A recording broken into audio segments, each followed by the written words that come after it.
We're all crystal clear now. Yeah. But you think these weeks Yeah. fly by, man? I feel like it's just like every other day we're Tell jumping on me the about it. podcast. I'm like, how has it just Yeah, gone a bro. week? And then I feel like I haven't accomplished what I should have accomplished in that week. I don't know if you I guys always feel like that. I feel like it's already April, and that's crazy. Mm. Yeah, that's wild. I feel like So January, we've done the first January quarter. went on forever, Yeah, and then like every other month after that has just disappeared within like a week. What feels like a week. Yeah. it is just flying by now.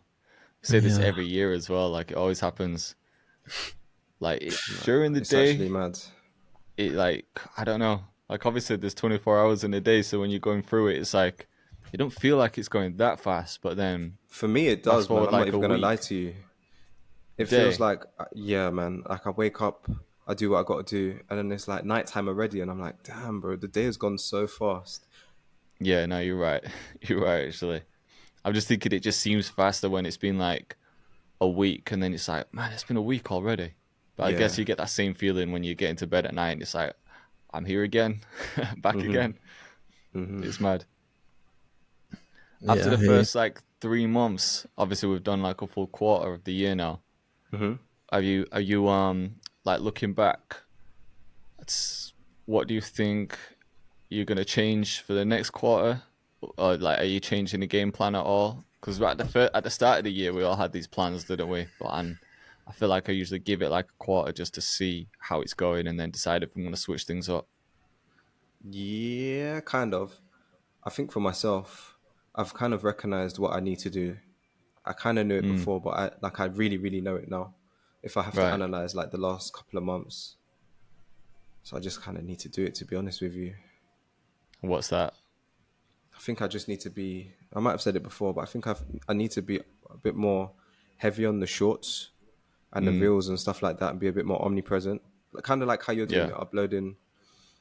It seems like every day or every other day at least, Yeah. rather than just the long form on YouTube. I think I really need to make that a priority because I haven't made it a priority. Mm. And then, What yeah, do you think just stopped you from uploading shorts and reels and everything before? what when it like first came out, or do you mean just the last 3 months?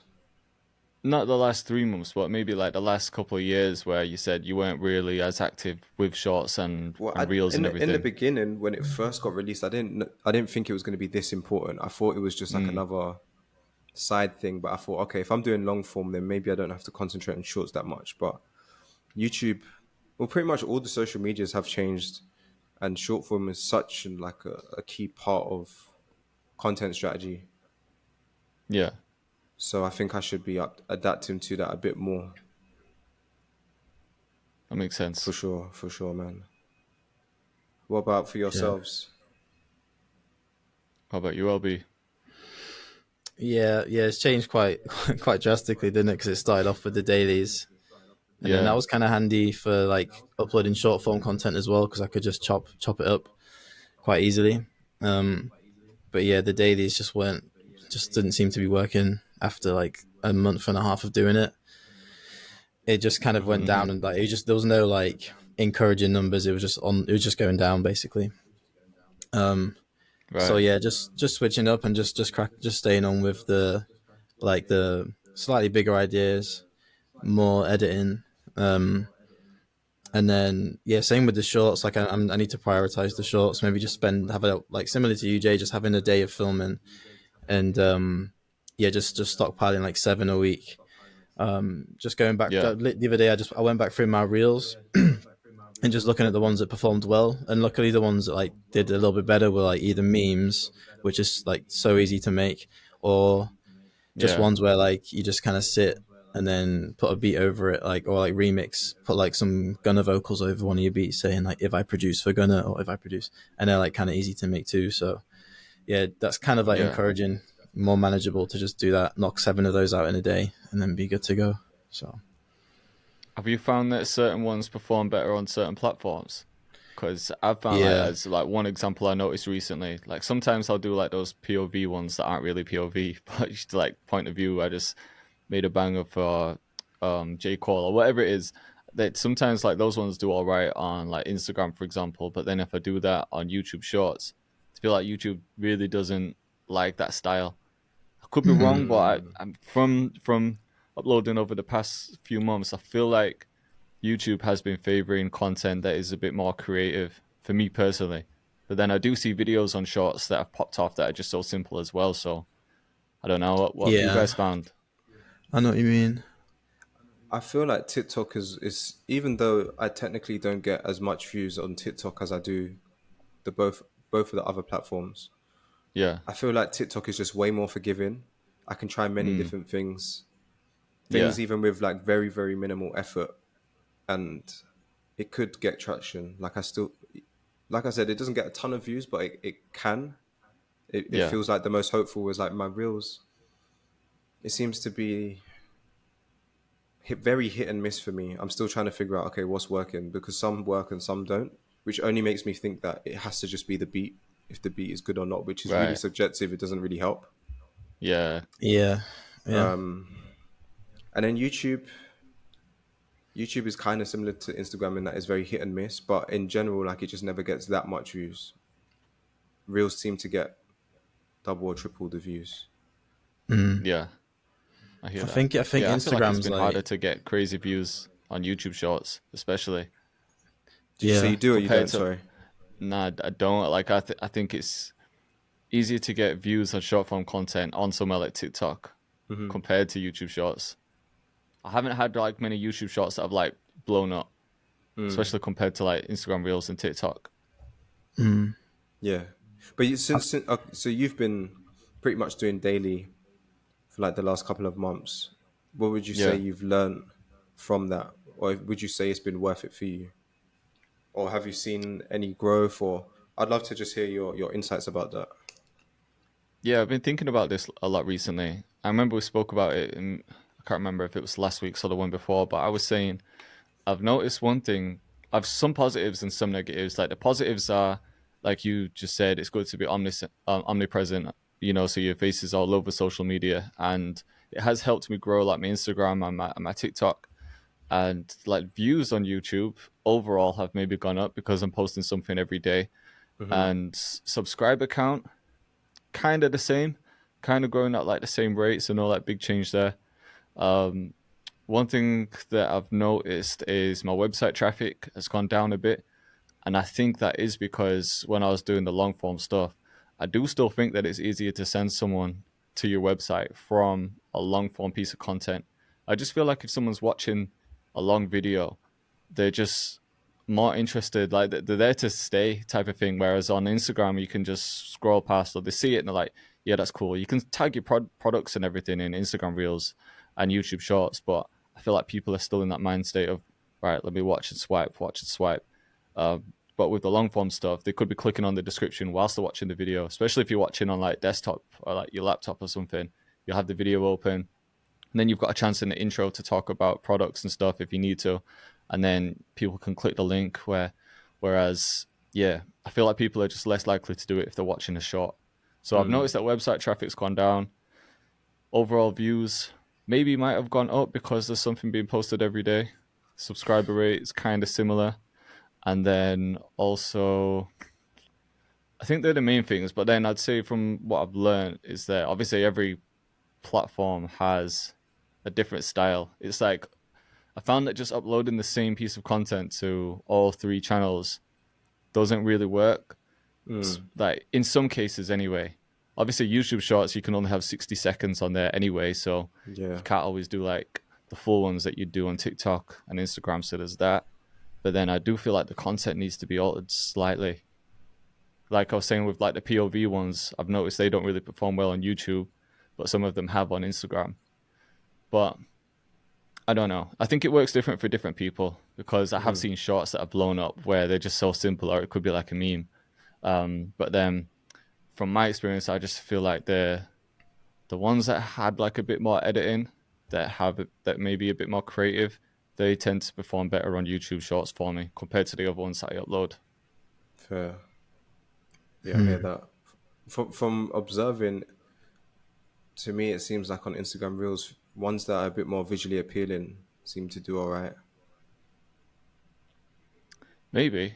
Yeah, I've had like a mix. Like I've had some memes that have like popped off on Instagram and not Mm, popped off as much on TikTok. And you'd think that TikTok is like the place for that. yeah. But some of like my meme ones have done really well on Instagram. And then some of my like valuable ones, you know, where I'm actually like just like talking, giving people some like useful information, they've done pretty well on Instagram. Hmm. And then TikTok, I feel like TikTok's so random. I just don't Yeah. know. I don't know Yeah. what the algorithm is on TikTok. It's very random. Like you said, you can just throw stuff on TikTok and then it is forgiving. So if one piece doesn't do well, the next piece might. And it's like you keep just. I feel like TikTok's the place you can just throw anything on and some of it will hit, Yeah. some of it won't. Yeah. I think Whereas also though maybe with TikTok, there might be an element of momentum. Like mm, if you can like get like a couple videos that do really well, then it might be able to carry forward for the next few ones. yeah, yeah, you might be right. Mhm. Still learning though. Yeah, definitely. I do like the fact that on TikTok you can do like the picture ones, you know, the carousel ones. Those seem Yeah. to do all right for me. Yeah, I've done a couple of those in the past and they've done well. I need to do Mm. more of them, really. And then I've also noticed on Instagram, you know, if you do like the two slide posts where it could be like a picture and then you slide and then it's a video and not a reel, sometimes Mm. they perform better as well. Because when like reels became a thing, like even now, like reels are just so popular. There's so many people uploading reels. You don't see like normal posts as much anymore, do you? You just like Yeah. swiping through videos. So Yeah. there's a lot of competition when it comes to reels. And then when you do the two slide posts, some of those have done better than the reels for me. So I'm playing around with those at the moment as well. Hmm. Yeah, for Mhm. sure. I heard Gary Vee talking about that, so that's what made me try it. Like whenever he says something to do with social media, I'm gonna try it at least. Yeah, he's always onto I'm just something, isn't gonna he? He's mute always onto the myself for a next thing. second. Cool. All right. Yeah, definitely. What about you though? It'll be like because you've been uploading a lot more short content. What would you say you've learned from it? Yeah, I'm the same as you. Like, I'm not like, I don't really know. I'm kind of always, I'm just constantly like trying to figure it out. But Yeah, I know that meme, like, anytime I post a meme, just like go on CapCut, get a green screen cut out of like a popular one, and then just throw FL yeah, and like an FL Studio like screen grab, and then put a caption in front of it. They seem to just do well every time, or at least pretty much every time they do. They outperform any of the reel that I put up. But it doesn't yeah, like. But I don't think. I don't want to. I don't want to just be like a meme page. You know what I mean? Like, I know they're going to perform well, but yeah. then Of like, course. there's no call to action. There's nothing. Then probably not even going to Yeah, my profile. They're probably just seeing scrolling through like TikTok and then just a quick leaving it. laugh. Yeah. So I'm like just dropping memes every now and then yeah, just trying to find a style that worked, and then I'm just gonna kind of spam that one style because I'm guilty for doing this, and maybe you guys are similar. Like you get bored so easily, you just get like try different formats all the time. Yeah. But then like I'll have like a few that works. Like I used to just do guitar, like sample this style videos, even just like sat Hmm. in my studio just sample this, and they always did well. Like bunch of saves, bunch of interaction, bunch of views, bunch of likes, and then I just would get bored and then try something else where I'm like, well, I look around and see the other producers and like they're just spamming the same style they're spamming the same style that works for them over and over and over again. Yeah. And I'm like, why do I keep moving away from like the stuff that works and then just trying something new? I need to kind of like find a lane. Well, I've got several things that have worked and do work, and I just bounce between them. Whereas you should just kind of stick to one. Yeah. I feel like So it's good to experiment though. Like instead of yeah, just having like one same thing all the time, you could have like maybe post your usual stuff most of the time, and then every few posts like try something else just to see yeah, how people react to it. And then like I said, like the meme ones, they're yeah, like, I agree. I wouldn't want to upload like just memes every day because then you do just become a meme page, don't you? But they might be good for mm, engagement. They might help the yeah. next post perform better. So every now and again, throwing a meme out there, it can help. Maybe it's like yeah. I think I heard someone talking about. I think it was Adam Ivy saying like it should be like a 1 in 4 ratio where you do three of the ones that are what like work for you and you've got your personal brand out there and that you can have like a good CTA, and then one out of every Yeah, four you post something random, so like a meme or like trying a new style, and then do you know what I mean? So yeah, you're consistent with like the thing that's working, and then every now and then you just throw in a random one to see what to see if that performs better or worse.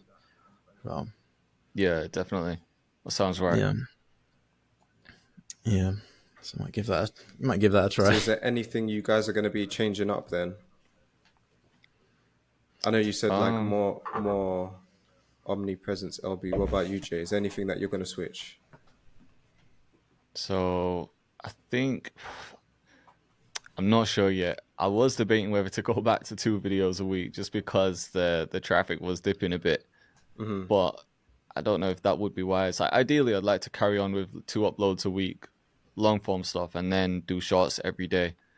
But also, I don't want so many days to be filled up filming because that does get a bit draining when you've got the camera on constantly and making content constantly. Because I don't know, I like having my creative days as well where I can just like make loops or make beats or take care of other things. But I don't know. Ideally, I'd like to get back to those 2 uploads a week. Hmm. So I'm not fully sure yet. The only thing I'm doing differently, just to see if it does change traffic and everything, is switching up the product launch next time. So instead of, because the last 3 big ones have been drill, part of me thinks maybe the website traffic dipped a bit because drill's not the same thing it was like a couple of years ago, and maybe people Hmm. are just tired of it. So I'm kind of going back to my roots with this one and doing a boom bap bundle. Yeah. So well, kind of like soul and boom bap. So I'm working on that at the moment. So I might carry on with the same like content schedule for now, and then see what happens when I drop this next bundle, because it'll be like at the end of this quarter. So then halfway through the year, then it'll give me like a good chance to look back and see what's worked. I would have had like a drill bundle, a boom bap one. I've spent half a year doing daily uploads, so I feel like I'll be able to look at it a bit better then. Hmm. Fair. Yeah, We'll see. It'll be interesting to see how that one does because it's just so different to drill. Yeah. But I put up some polls on my YouTube and Instagram to see if they wanted like drill, boom bap, or trap. And I thought most people might vote trap because it's not too far apart from drill. But most people on both channels voted for boom bap, then trap, then drill. So like drill was at the bottom. So then I Hmm. thought maybe that's what's happening. Maybe people are just losing a bit of interest in drill, Maybe yeah, so. potentially. yeah, maybe. But then what's like what do you think is maybe the hot genre in terms of hip hop? That's a tough one right now. Is it I've been still trying to trap? figure Is it this out. Jersey? I don't think Jersey stuck fully. Well, like I don't know. It depends what country as well. Like Mm. I need to sometimes I do this, I look at the UK a lot, but then most of my audience aren't even in the UK anymore. So I'm always like looking at the UK market, but then most of my audience aren't there anyway. So I do Mm. need to look at it from like a wider lens type of thing. But I don't actually know what the popping thing is right now.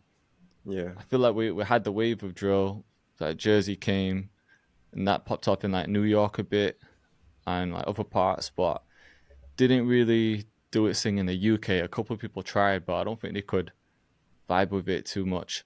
Mm. So I don't know what's popping right now. I think people are like looking for the next thing. Obviously, there's hood trap that some people are making. I'm still not sure if that's going to be like a big thing or not. Yeah, Yeah, it Slippery Haze hasn't has been going in popped with that, hasn't yet. he? Yeah, Yeah, he's he's been going in going with it. in, He's got like a few but placements with it and stuff. there hasn't been like a scene or a big artist to really cut through with it yet.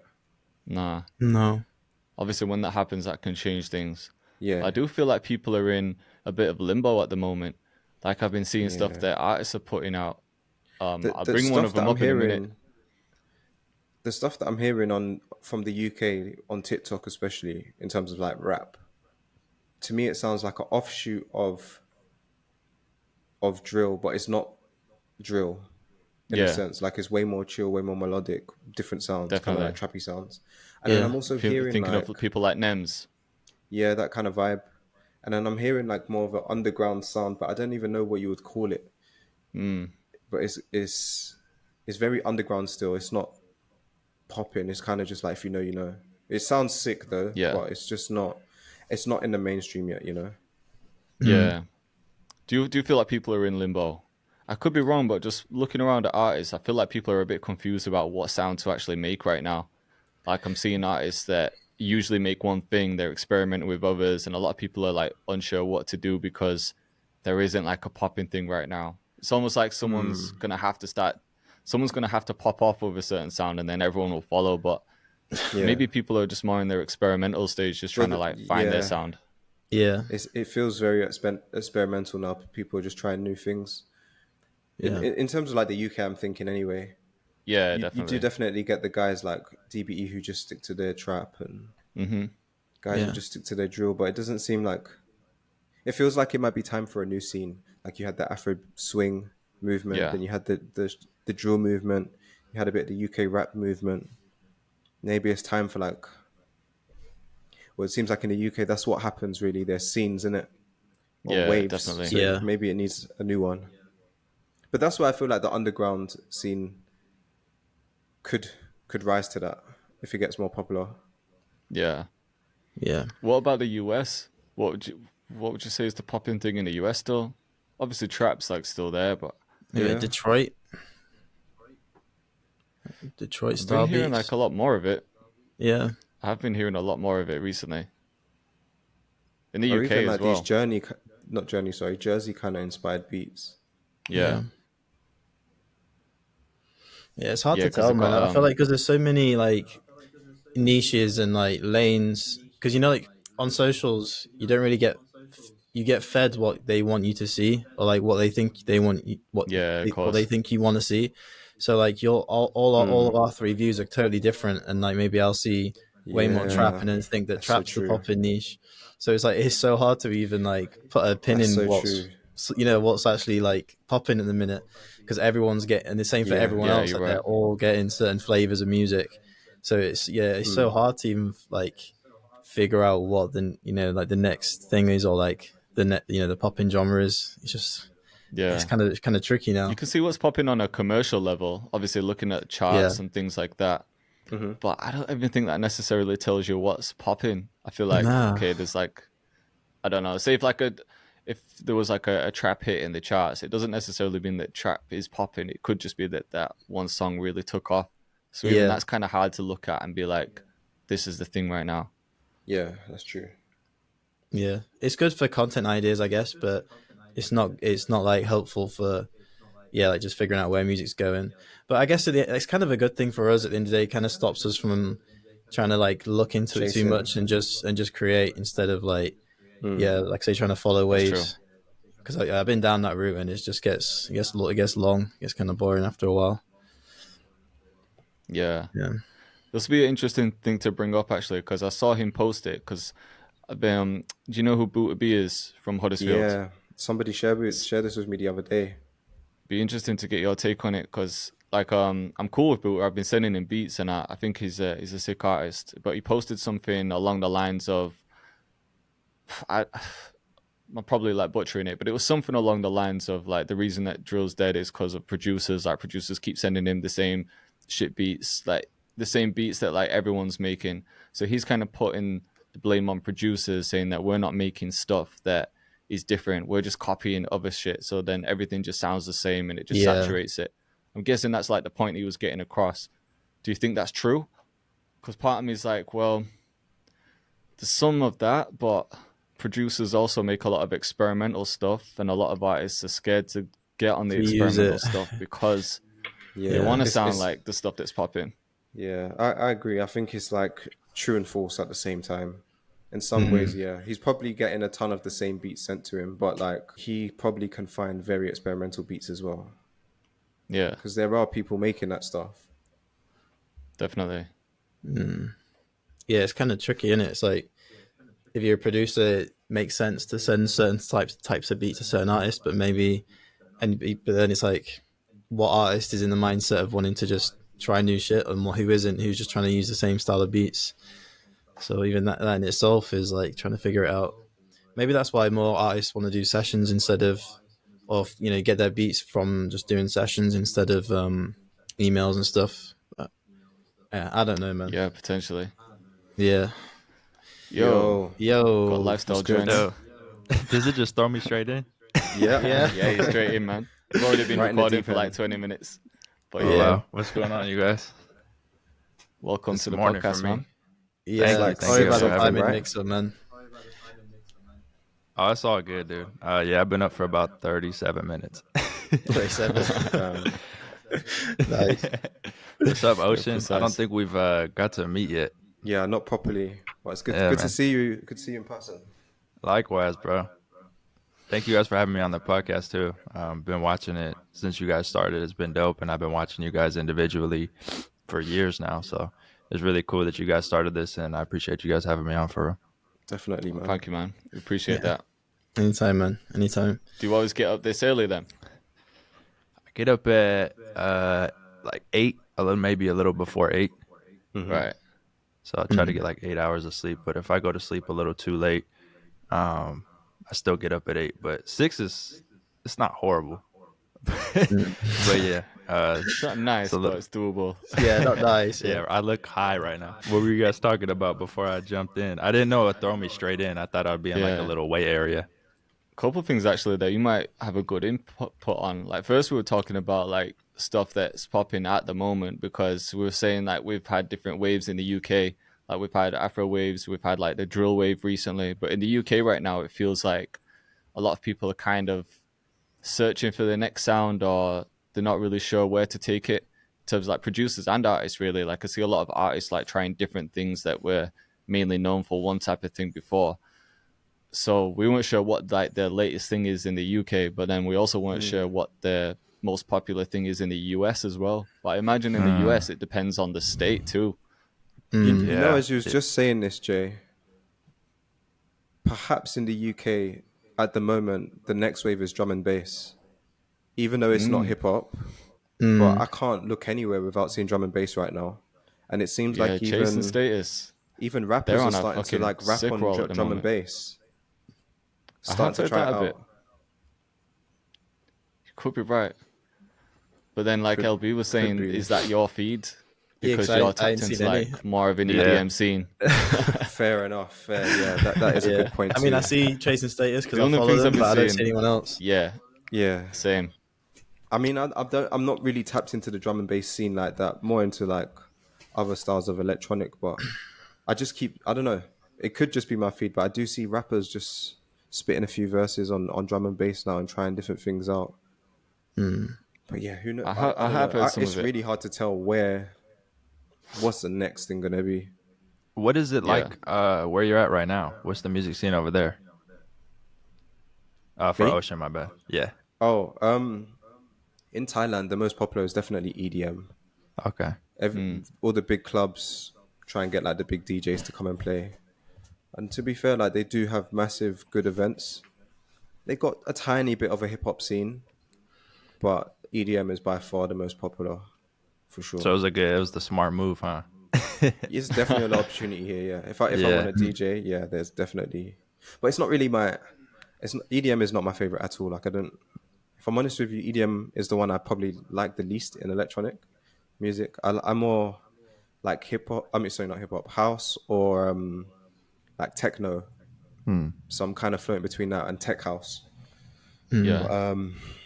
Yeah, very I think big. for a lot of people that aren't in that world, they just put EDM together as like one thing. Yeah. Anything Yeah, 'cause like house, 'cause you techno, know it's what like it is. all EDM. Technically, it is all EDM.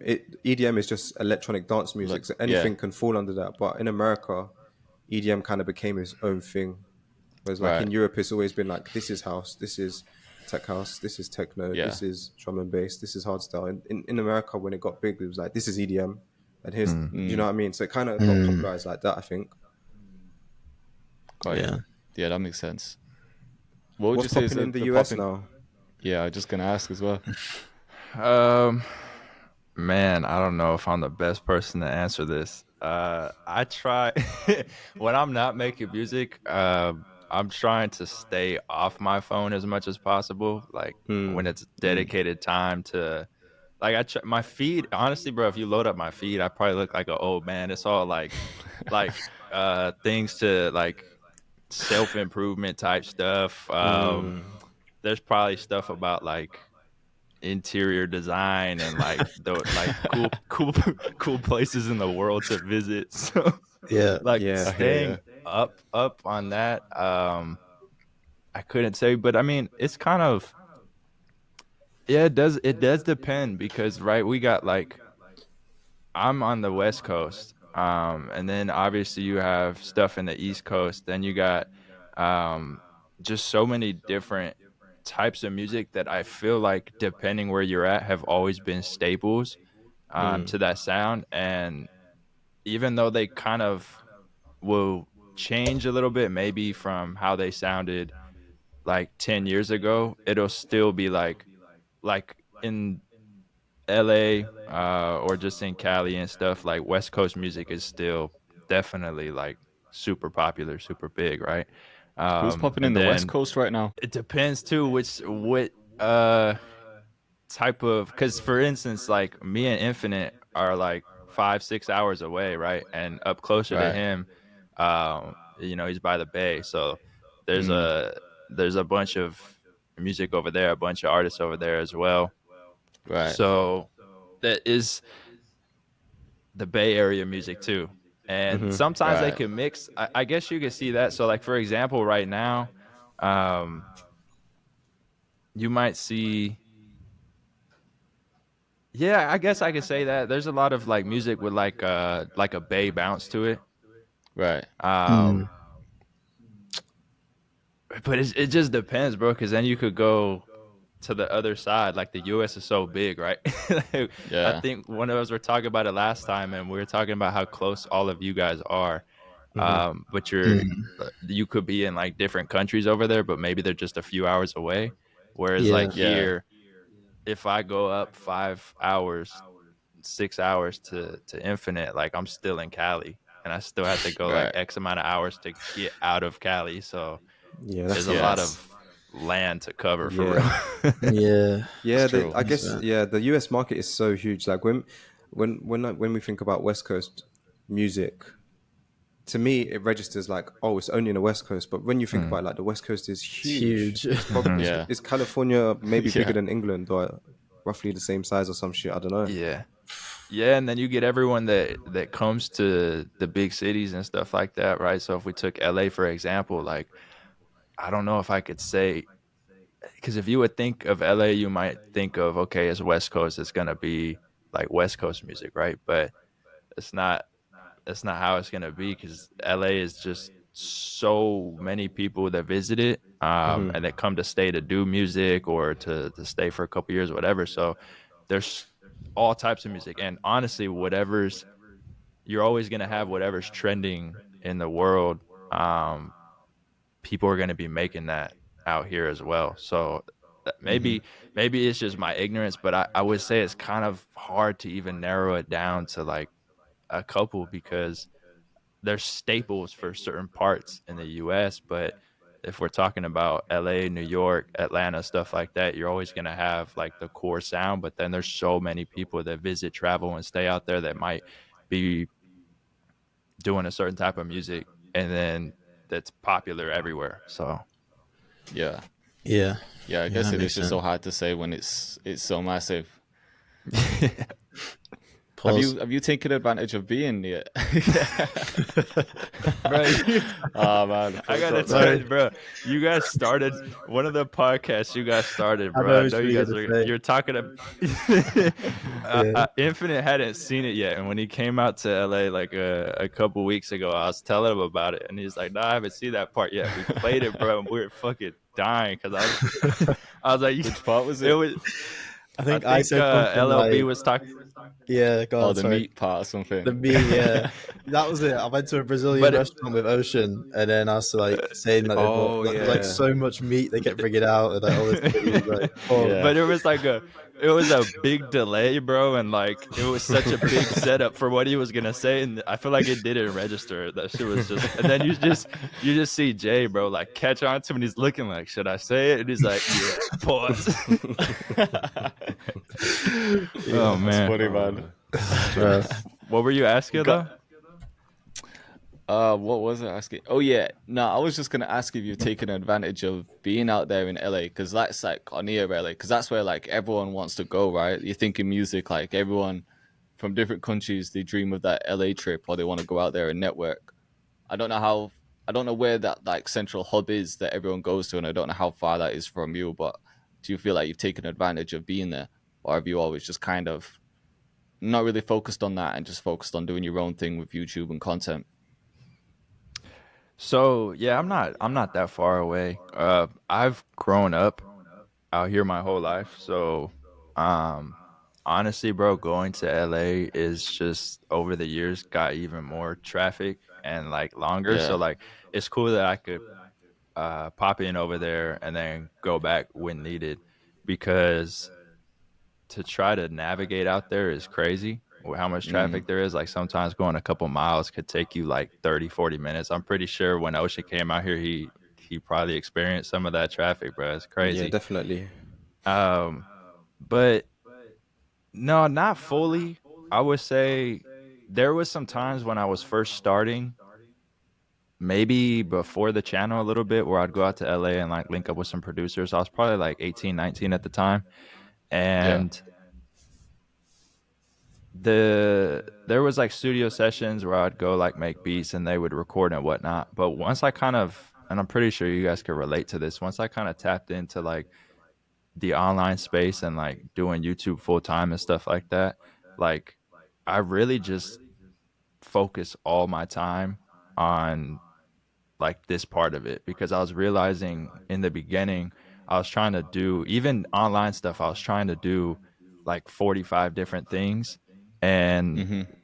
once I actually focused my time on the part that was growing and the part that was, the most important, and kind of locking in, like, instead of trying to still like make websites for people and all the stuff I was doing in the past, which was just not making sense. I was able to really grow the channel and lock in on that.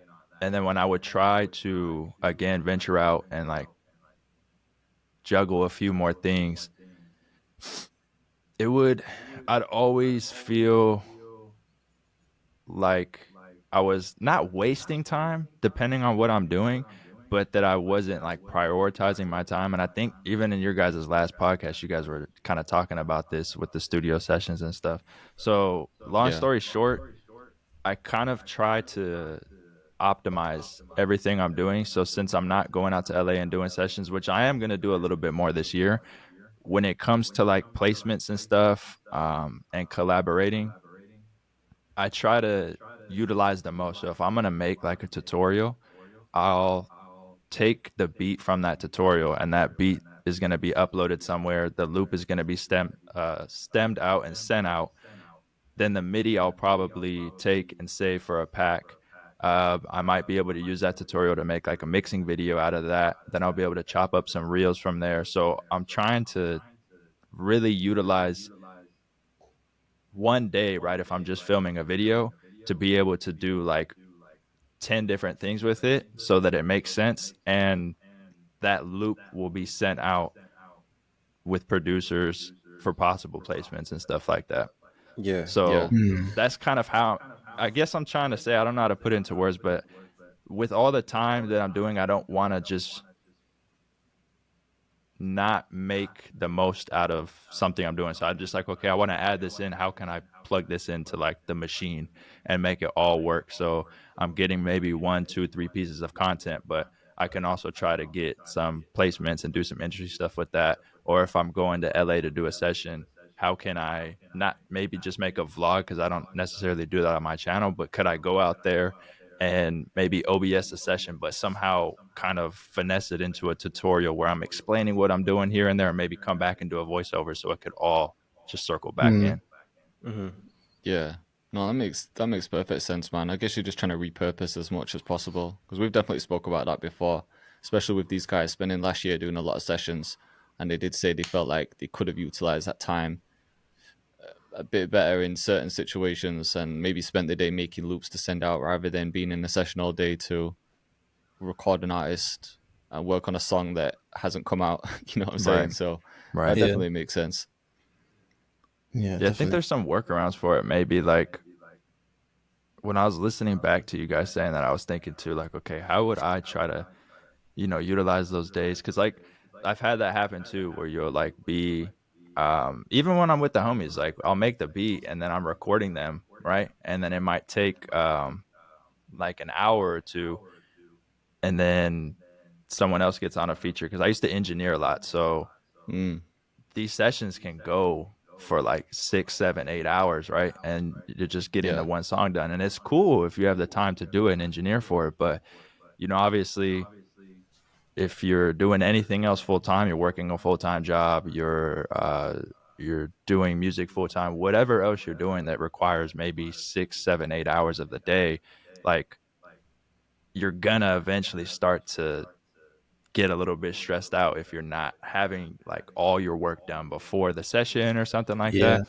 So I was thinking when I was hearing you guys talk about it, like maybe one or two beats before the session, I would try to like OBS it and kind of break down what I'm Mm. doing, or just OBS it and then come back and do a voiceover and just explain little parts of what I'm doing so I could make a tutorial out of it. And then at the end of the day, let's say like something happened, there was a cancellation, someone didn't show up, I would still have maybe one or two sessions on OBS, screen recorded and stuff that I could go back later and kind of voice over and make a tutorial out of. So I don't feel like the day was necessarily fully wasted, but yeah, it's kind of hard to balance, right? Yeah, 100%. yeah, yeah, So were you definitely. engineering before you started the channel? Like, was that the first thing you got into in terms of Yeah. music? Yeah. I grew up playing drums. And then in high school, I kind of took this, or hold on, let me backtrack a little bit. In high school, I was in this multimedia class, which would teach you like video, Photoshop, video editing. And then there was a little part of it where the teacher would throw us on Logic and show us just recording stuff. I can't remember what it necessarily started out with, but it was very like, if the class was 2 hours, this was like the last 20 minutes. And I was like immediately like intrigued by it. And I was like, oh, this is actually really cool. So I would be on there all the class, right? I'd finish up like the Photoshop work and stuff like that real quick, and then open up Logic and try to like program drums and just understand, the parts behind it. Because like I said, I grew up playing drums. And then we had Yeah. this little studio section in the class, which is super crazy that that was there. But I think it was all just because of this teacher, because now I've Mm. talked to him and he's no longer there and that class isn't there, which kind of sucks. So I think it was all because of him. So Mm. there's like one dedicated spot with Logic, a MIDI keyboard, um, a Mac, and then some big, I can't remember the speakers that they were. And it was actually like a little mini studio. So I'd be in there, and then I kind of started messing around trying to like record, make beats, do anything with anyone at the school that kind of wanted to, that was interested in music. I would just be like, hey, like, I got access to the little studio there, like pull up, like let's try to do something. So they'd come with like beats and I'd record them. And then we had a theater there at the school. So I'd run like the mix board for the theater for like talent shows or just presentations or anything like that. So once I kind of got into that, bro, honestly, long story short, I fell in love with that. Uh, when I was like 16, I was able to get a part-time job. So that's when we were able to work with a work permit for like a couple hours. So I did that. It took me like 5 or 6 months to save like $500 because I was working like 8 or Damn. 12 hours on the weekend because that's all you were allowed to work before you're 18 Yeah. or something like that. And then I bought some KRKs, a little custom computer, probably probably like a grand Essentials. total of like $500-700, bro. A little interface, and I just started recording at the house. And my homie Tim was rapping, so I started recording him. And then he kind of told me like, "Hey, you should make some beats for me." I was like, "I could try." And then yeah, from there I just started making beats and recording people for years, probably 2, 3 years before I started the channel. That was what I was heavy on doing. So it was all sessions for like 2 or 3 years only, like just recording Mm. people, Mm. All doing from little your house as graphics for well. people.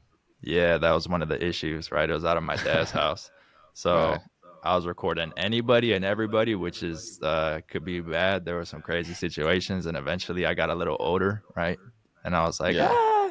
this probably isn't smart. People were coming into my dad's house, like everyone was cool, but like a lot of these people are strangers. You don't know. And some of the phone calls I Yeah, would of hear them course. on, I'm like, yeah, it's probably not the best to be bringing Mm. people like through my dad's house.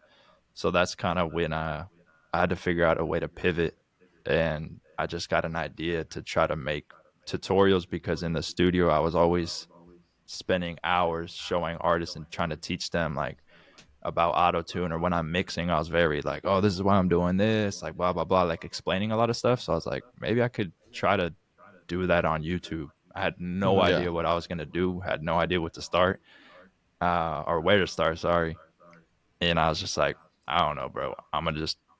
I had an iPad and some the plug-in headphones, and I just threw the Mm. iPad up. I figured out. I think I was using maybe OBS or another one at the time. There's another one that started with a C. Um, Camtasia. yeah, I was using Yeah, I that. still use that. You do? Yeah. Yeah, bro. So I was using that, and then I just started throwing up videos. I didn't even care what they look like. They're so bad if you go back to them. There's no When did edits. you start doing YouTube? Because I remember you Yeah, quite early on, I was just about to say like that. one of the first Um, ones. Yeah. 26, the end of 2016. Mm. Yeah, maybe. So I'm coming OG. up on 8 years, bro. I'm old. Yeah, I remember seeing like Yeah, the end of when I first started 2016. doing videos, I remember seeing your content about like selling beats because you used to do stuff on selling beats Mm-hmm. as well, didn't you? Like content on that. Yep. Yep. Yeah, And and I how to was gonna upload to ask you like, BeatStars. yeah, and I was gonna ask like, how's it been doing it for so long? Like, how have you been able to stay consistent with it? You know, like Yeah, because basically the you've entire seen time. everything come and go, change. Yeah. Yeah, bro. Before I get into that, don't let me go too far on this because I could talk a lot. I'm gonna try to keep this into like that's a tiny paragraph. The funniest thing I tell people, right, is like, and you guys could all relate to this. It's not like, oh, bro, like obviously it's not the difference from making beats in a DAW to not having a DAW, but I try to explain to people that might get into producing like loops weren't as cool back then as they are now, as far as like how you have a whole how you have access to the track house. I try to tell people, bro, like loop kits were like 20 to 40 loops and it was just 8 bars and it was the Mm, whole loop. Like if you wanted the track outs, you weren't getting them. Like you'd hit a producer like, hey, let me get the Mm. track outs. And people are like, you're not getting my track outs, bro. Like you're not stealing my stuff. So it Mm. just literally be 8 bars, piano, vocal, everything in that. And that's all you would cook up with. Like loop kits. You wouldn't have access to track outs in most of them. It would just be like 40 loops. So that when I think back to that, it just kind of makes me laugh because like we now have outside of like the huge multi kits and stuff, even loops, like you can have all the track outs separated, and it's so normal to work with all the track outs and like cut them up. Yeah. But Now I you get the think back, midis, the bass MIDI sometimes, yeah, like Yeah, yeah. everything. I feel everything. like we're everything, spoiled bro. now. Back then, you had to be cool with the producers to get the track outs. If you bought a loop kit, it was like 40 loops and it was like 8 or 16 bars, and that was it.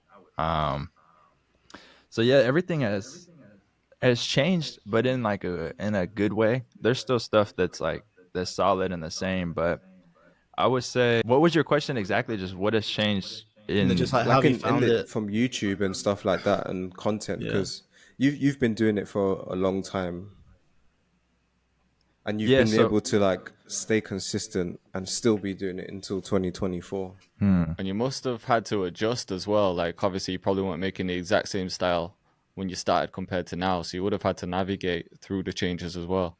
yeah, yeah. So I always the number one thing that I try to tell myself is to never like maybe a couple of things, to never think I know everything, and to adapt. You don't have to completely change what you're doing, but you have to adjust some things, right? So for example, right now, if I was still like, nah, bro, you're not getting my track outs, like it's only 8 bar loops and I'm Yeah. not giving people access to track outs. Like there's little adjustments that you have to make, right? Or if you're still making a specific genre, but maybe that genre has changed a little bit. It's a little bit faster now. There's a little bit different types of drums in there. I'm still gonna incorporate what I've been doing, but I'm not gonna be like intentionally like, oh, I'm not seeing what's happening, what's changing. I'm not going to change, right? Like I'm not going to Yeah. switch up and try to just just adjust with the times. Like if reels come out, bro, I'm gonna try reels. Like Right. if a new platform comes out, maybe not right at first, right? But I'm not gonna let like 3-4 years go by and then be sitting there like, oh, I'm not doing that. Yeah. Like, a new platform might drop and you're like, ah, nah, I'm too old to get on that, like blah blah blah. But then after a little bit of time, like you're gonna have to jump on and make some content for that, because at the end of the day, like we're trying to not only grow with our audience, our channels and stuff like that, but your brand, you always want it to grow. And if you're just trying to stay on one platform or do what you've always done, I've just seen in the past that it just doesn't work.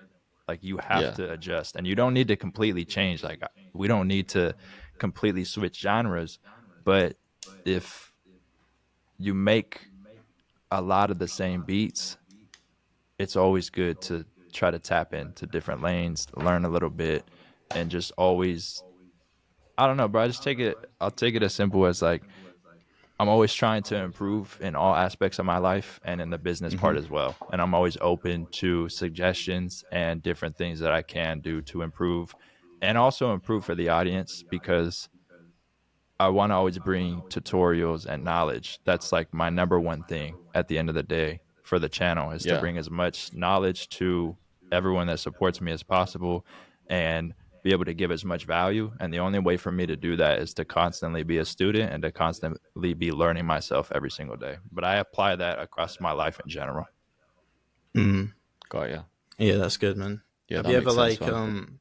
have you ever had sort of periods where, I don't know, like you just kind of struggle with keeping things consistent? Because obviously you have been doing it for quite a while.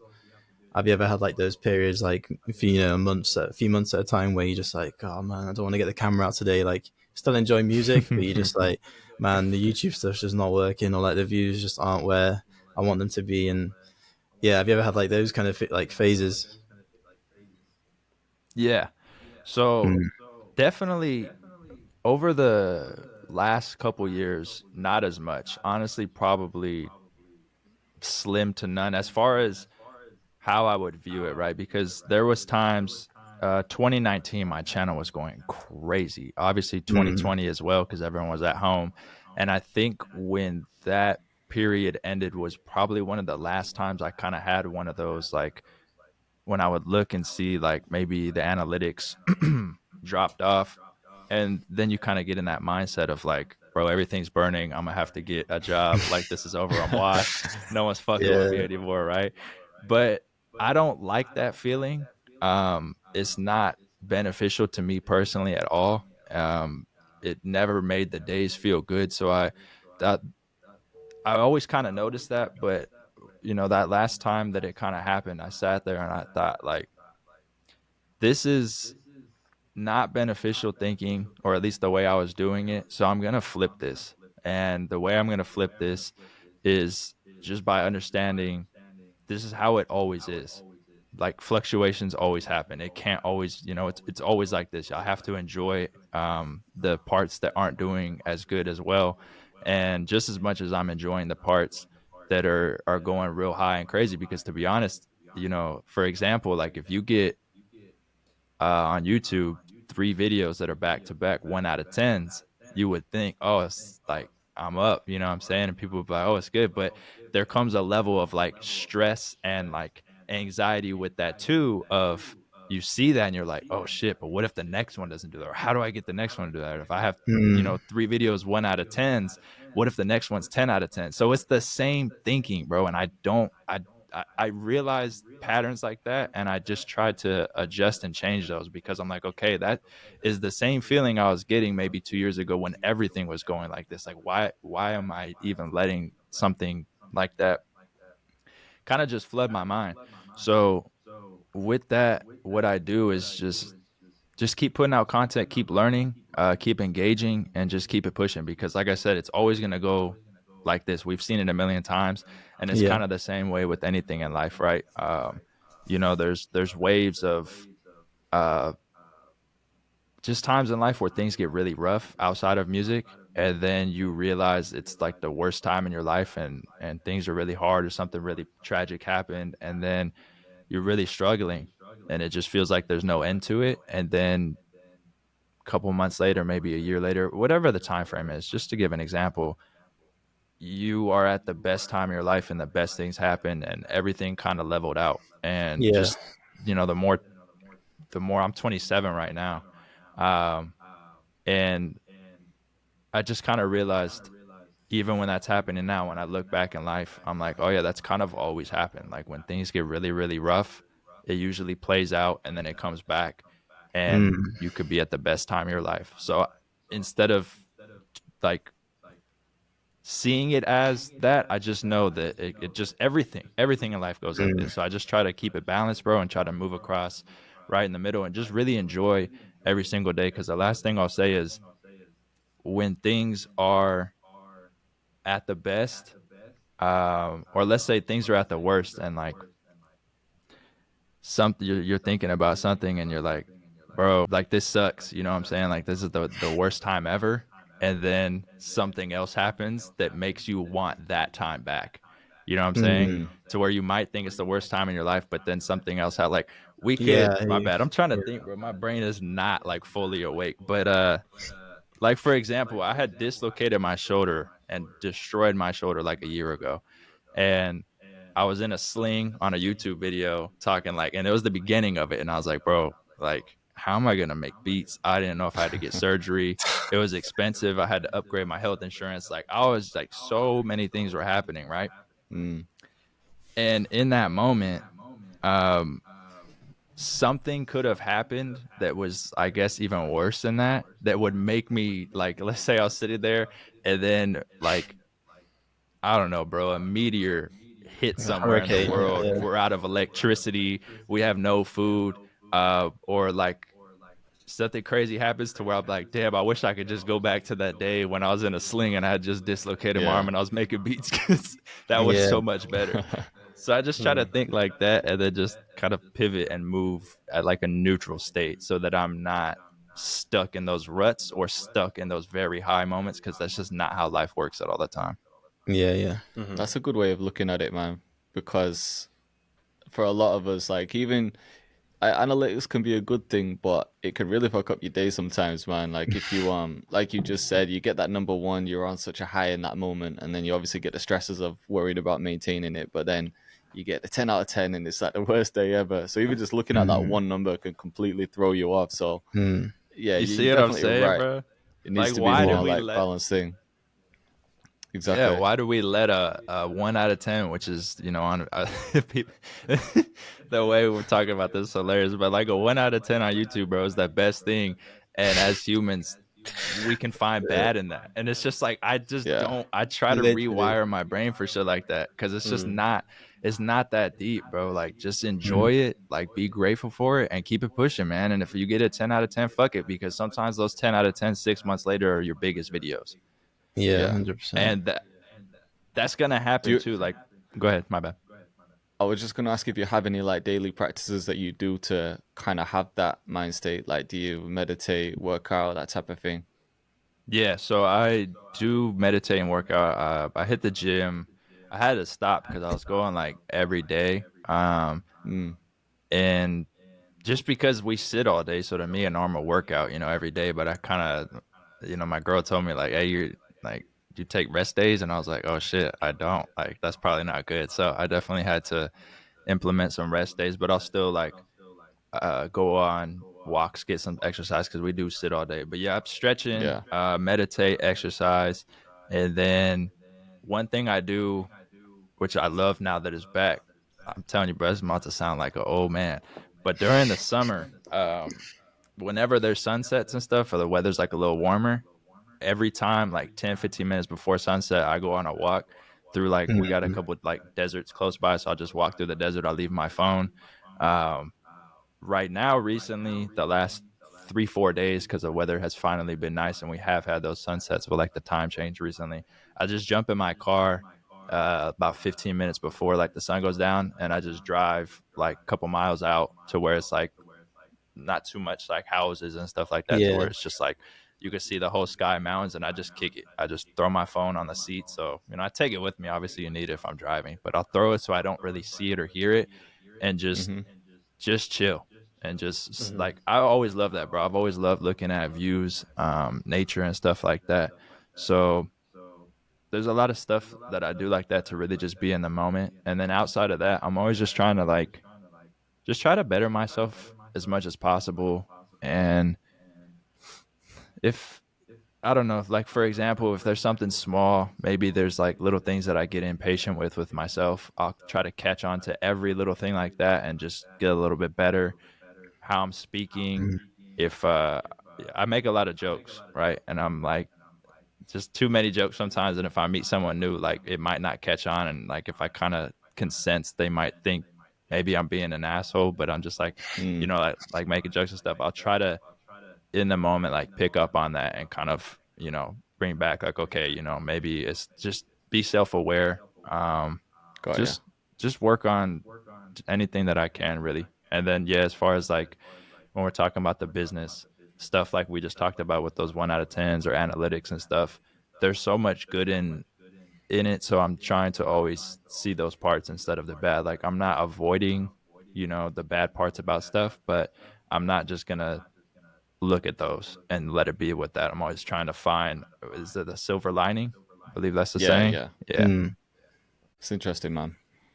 It's definitely a good way of looking at it for sure.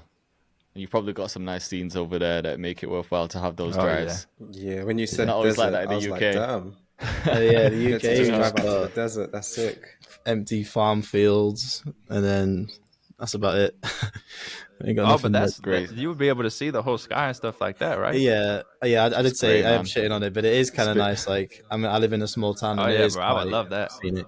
Yeah, but yeah, for the most part, if you're in like a city, it's kind of like it's just very samey. Very like industrial, commercialized, and yeah, you have to drive like Mm. not too far really. I mean, it's only like 15-minute drive out of Manchester, 10-minute drive. You'd have to drive far to Right. get to a nice place, especially in the summer. It's, it's Yeah, funny bro, the older anywhere you that's get, the further out you want to be from the city as well. It's like every. I don't know if I look back at like the past places I've lived. It's like I've gradually moved like further out. I'm not like fully further out. I'm maybe like 30 minutes away, but give it another 5 years, I'll be like an hour away, and then Yeah, I you'll be feel one of like those I'll just people be like slowly you know pushed closer. when you're driving like I don't know, you're driving from like Manchester to London, you just see one random house like on a little country lane in the middle of nowhere. Yeah, That's gonna be us it's in like like that's 10, me. 10 like 20 years. when you're young, Class. bro, you remember like looking back, like I would never live this far out. Like these people are crazy. Like what are they doing? Yeah, Like this is so Yeah, boring. I would only want to live here. And then you get a little older, you're Yeah, like, yeah, it's time to go get that house that I was you, talking you know about. what I was thinking as well. yeah. As you were saying, like I like to just go for a walk, go for a drive, see the sunset and stuff like that.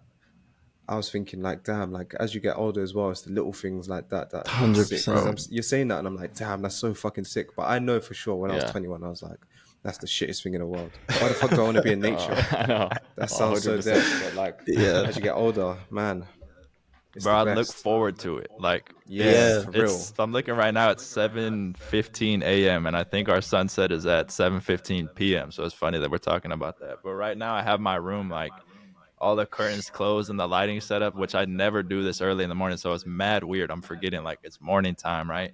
But I'm already Mm, looking forward to 12 hours from now when after I finish all my work, I'm going to be able to just kind of hop in the car, bro, and just it's so Mm. relaxing, dude. I just jump in the car, I mm, throw my phone and the drive there. I'm already knowing like, yeah, when I get there, there's like people running because they're enjoying the sunset too. It's people walking. Like, depending if it's a cloudy day, it's gonna be like I'm already looking at the sky. Like, yeah, this sunset's gonna be fire. Like, Man, our, today's our, gonna be demo- our fire, man. demographic has just changed from like 18 to 24 to like 50 Oh and yeah. 70. Oh Oh yeah. man, I hundred know. percent. 100%. Hey, but to be fair, bro, I've kind of always enjoyed like maybe a little bored now, but back then I did definitely enjoy like being like if you were to go camping or like on a hike, and it's just like Mm, because I would say maybe there's a little bit of nostalgia to it, uh, mm, because I notice every time I'm doing this, I'm trying to like not have my phone on me. And if I can mm, not have like when I go jog or run outside, if I'm not going to the gym, I'll just bring my house key. Like I have my keys with my car keys, all that, it's like a whole thing. But when I'm running, I'm trying to narrow it down to I don't want anything on me but what I need to get back in the house. So I'll take my house key off like the little ring, so it's just that one thing. Just the key. And Yeah. yeah, and I feel like I'm really outside. Like if I have my phone on me, I do not feel like I'm outside. If I don't have it on me, like I have no way of a phone, like, you know, distracting me, and I'm just really enjoying the run, the exercise, the walk, whatever it is. And to be honest with you, a part of me is probably really enjoying that because that's how it was when I was younger. Like I'd be outside, I didn't have a phone, I'm skateboarding, I'm with the homies, like whatever we're doing.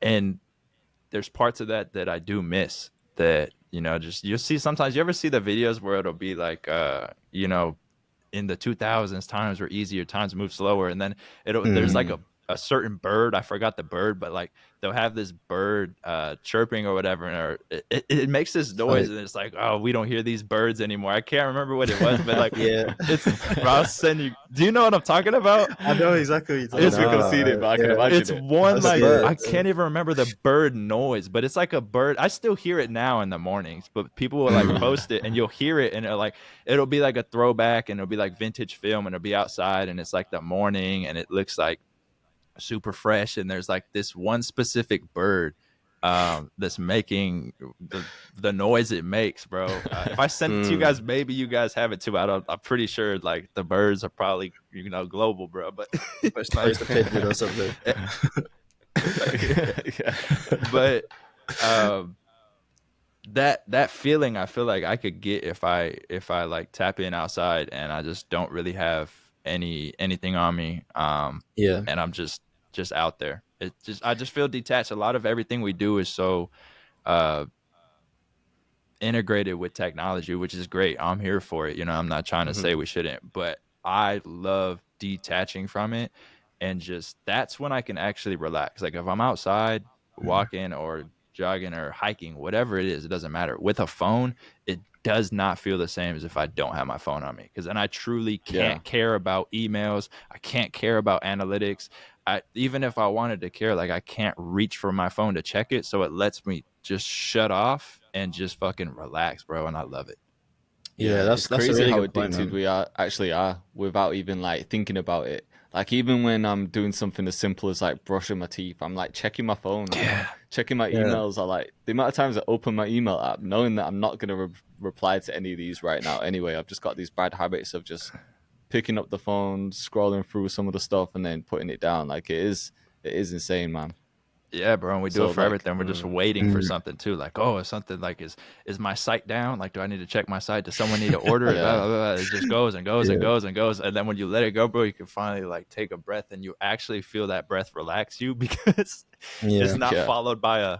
I hear you, man. Definitely. I feel like What? yeah, it's important to have that balance. Like a lot of people just kind of lock themselves into the studio and they just kind of do like crazy shifts in that, especially when you first start off because everything's exciting and you have all this energy. But yeah, if you do, once you've kind of settled into like doing music, you do have to have those like sort of like work-life balance, and yeah, just switch off. Like when I was living, I used to live in Cyprus. It was like a Greek, like some hot country basically.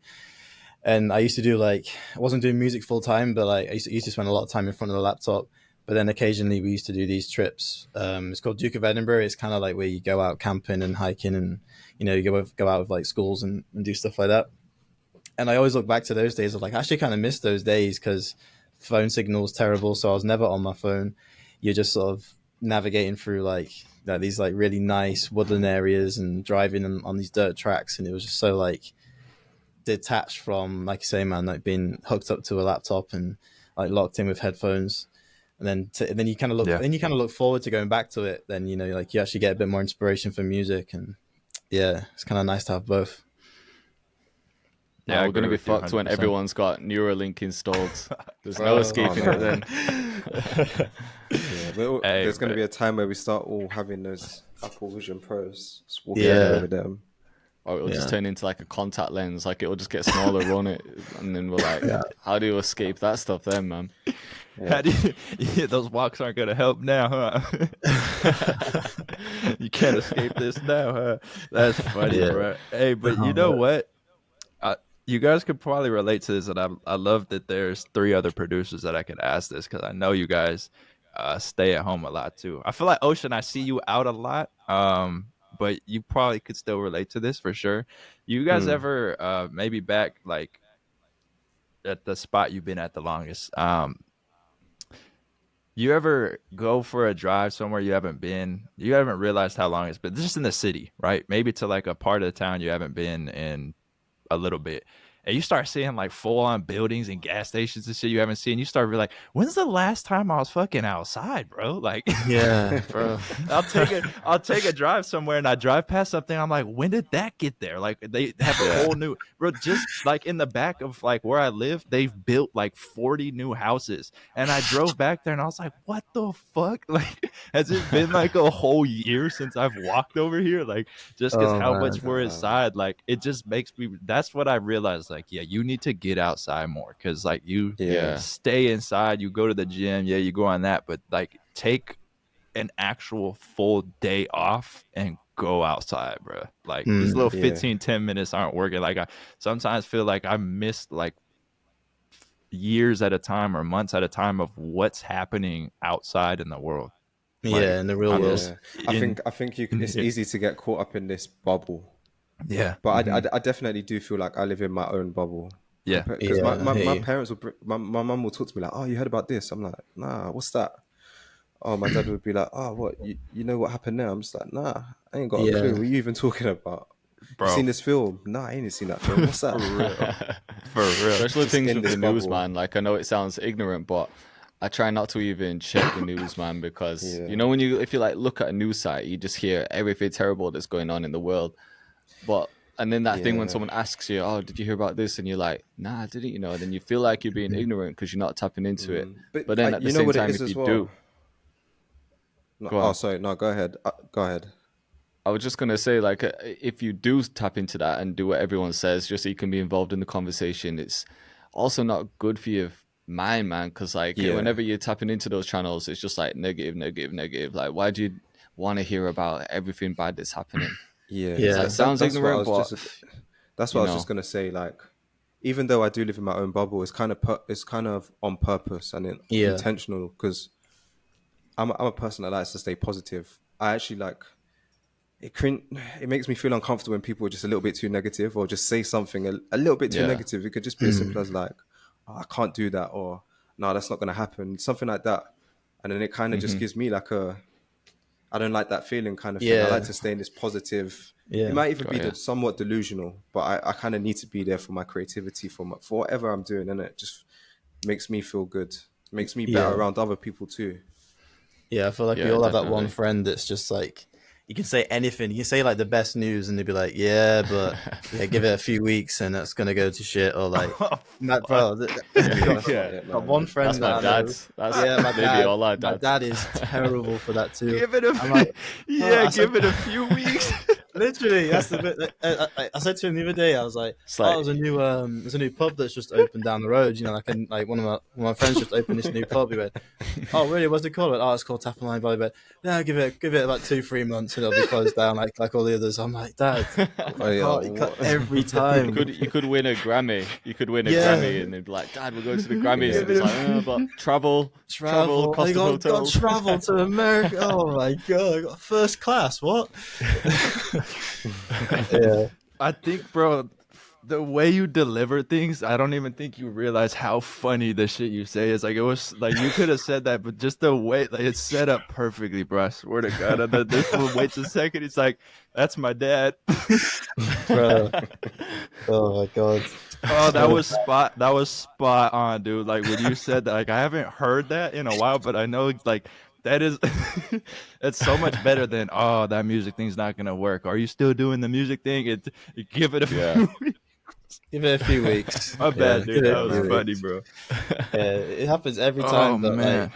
yeah, it's just there's always that one person that's just like super negative. I know what you're saying, Ocean. Like sometimes it triggers me because you hear it from that one person too many times. You just like why are you like? Surely you can't be happy like thinking this way all the time. Like you can't be having a good time like Yeah, barely it's at just all not. if you It's think this not the way. right You know? energy, man.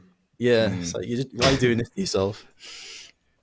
So But I guess we do have to have a little bit of that, the opposite of the give it a few weeks line in us, because I think they talked about this. DJ Payne, I think he talked about it a little bit.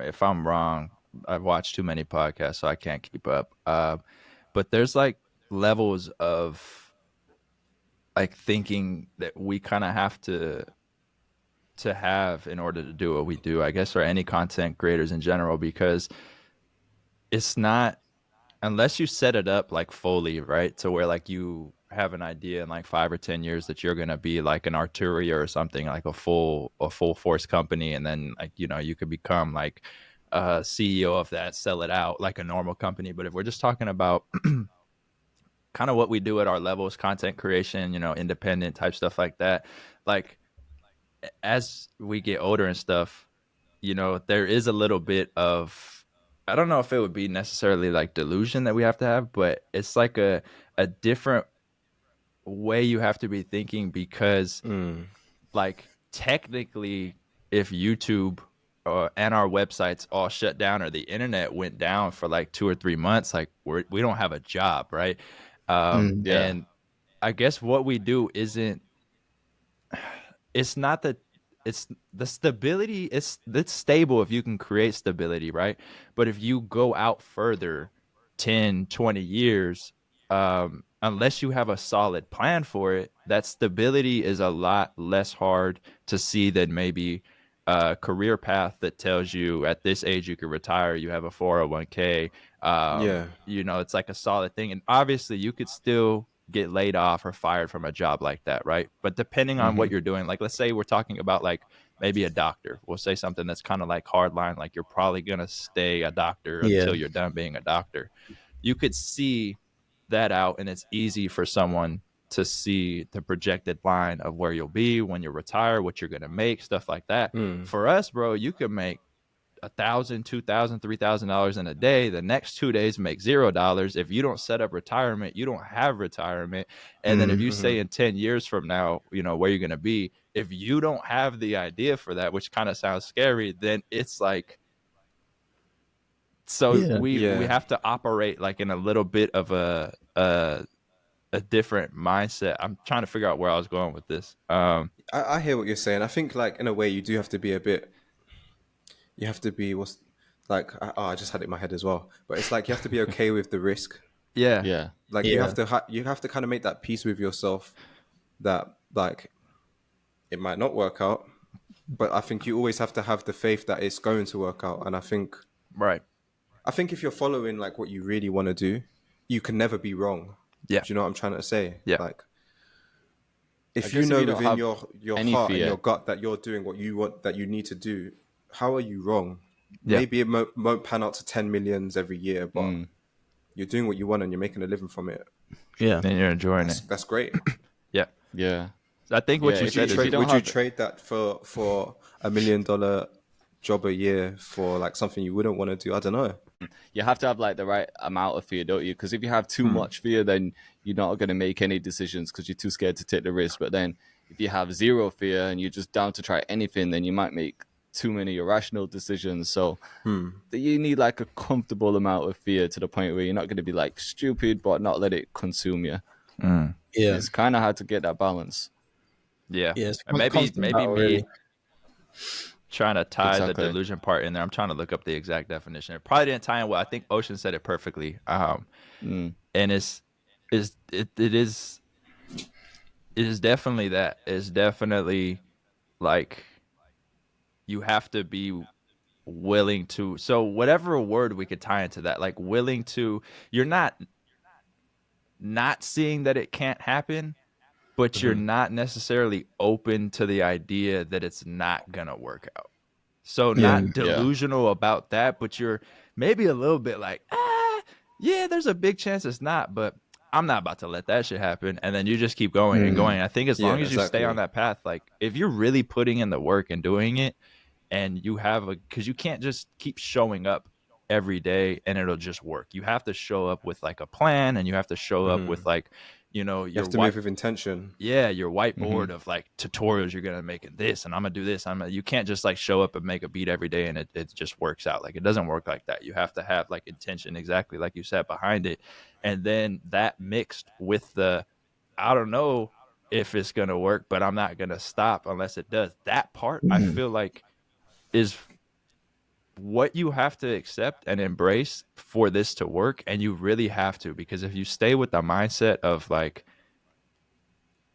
I don't know if it's gonna work, it probably won't work and stuff like that, like it won't, it does, it doesn't operate the same as, you know, a job that gives you stability with the blueprint where you do show up and perform. And there's nothing Hmm. wrong with that at all. Every job I've ever worked, Mm. 9 to 5 job, I guess you would say on paper, I've loved. I enjoyed them all.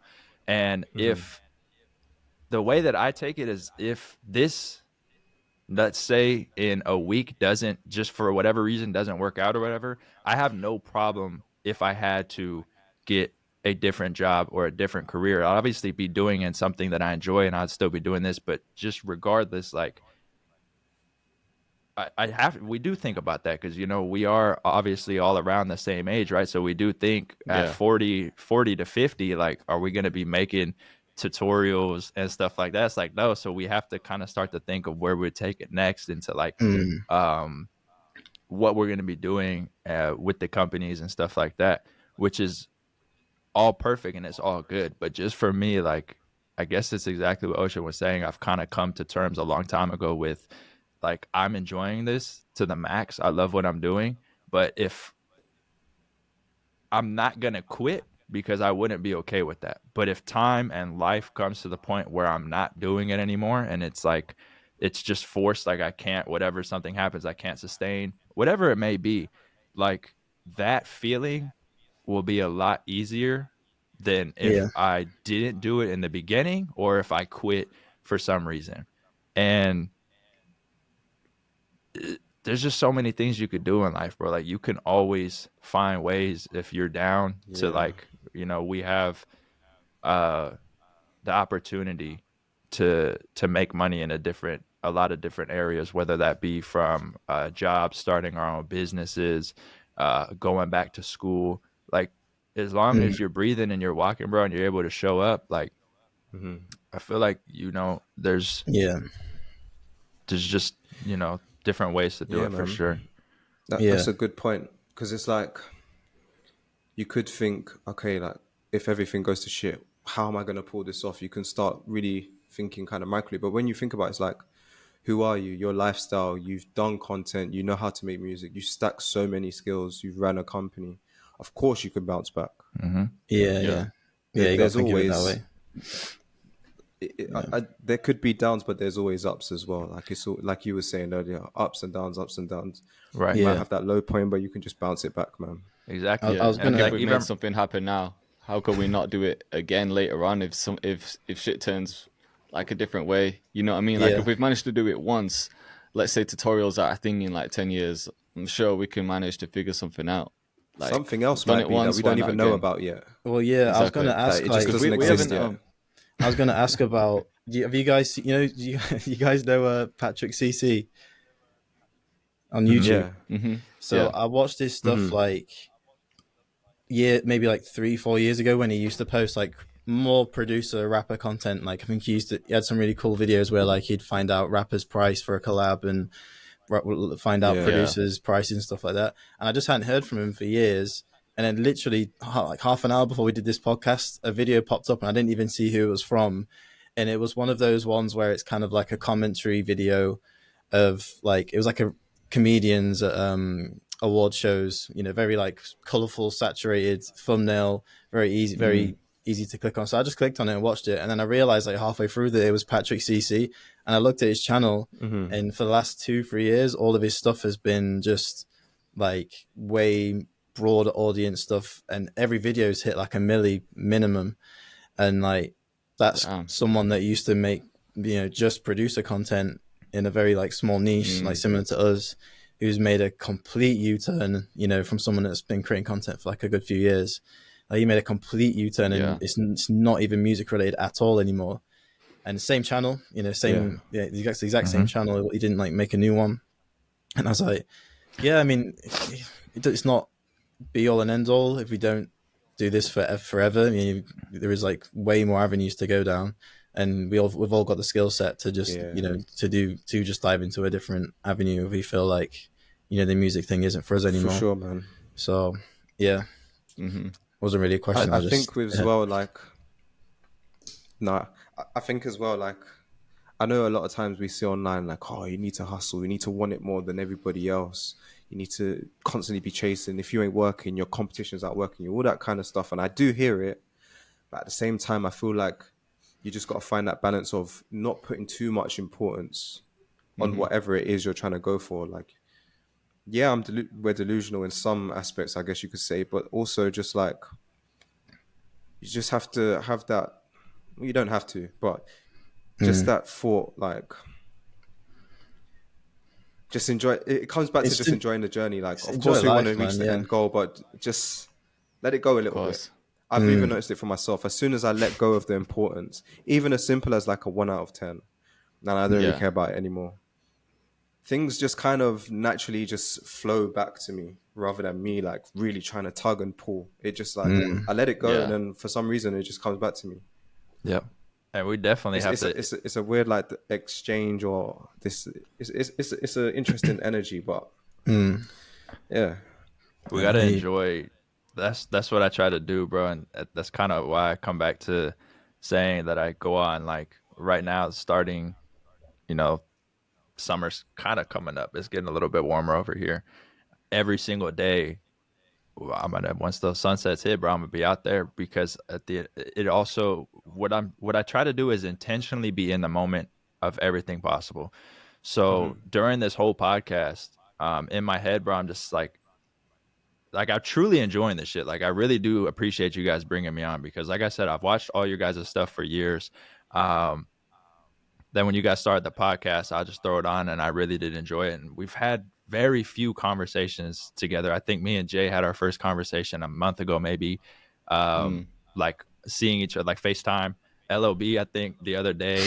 that's I was sweet. actually going to sleep, bro, and I FaceTimed him, bro. I'm like knocking out. I'm like half asleep in bed. This fool's like in the morning. I'm like, yo, what is our time difference? When are we doing the podcast? Like, you know, that's our first time being on FaceTime. Me and Ocean right now, but like I'm enjoying this so much, and just the whole time of anything I'm doing for the last couple years, I'm just trying to be in the moment, like really be in the moment, to where I think it was in The Office. This is super random, but he has said, I wish you knew." What he sounded like, I wish you knew you were in the good times when they were happening, or Oh something like yeah, that. Kind of like, Mm. whilst they're you know what I'm happening or saying? And something. that like, Yeah.